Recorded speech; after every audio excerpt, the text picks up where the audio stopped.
Page 154. Listening. A.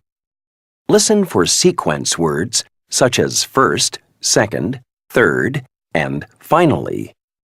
Number the steps in the order in which they happen. 1. Did you know that bees help to give us the food we eat every day? This is because bees pollinate many of our plants. When a plant is pollinated, it can grow seeds and fruit. How does a bee pollinate a plant? There are 3 steps in this process. First, the bee looks for a flower to get nectar for food.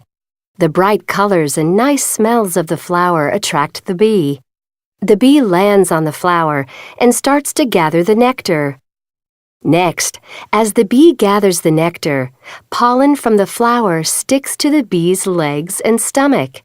Some bees also gather pollen for food, which they pack onto their bodies. Finally, the bee flies to another flower, often in the same area. As it lands, some of the pollen from the first flower drops onto the second flower. In this way, the bee pollinates the flower, and seeds and fruit can begin to grow. There are other insects that pollinate flowers, but the bee is the most important one. The next time you see a bee buzzing around a flower, remember that it's doing a very important job.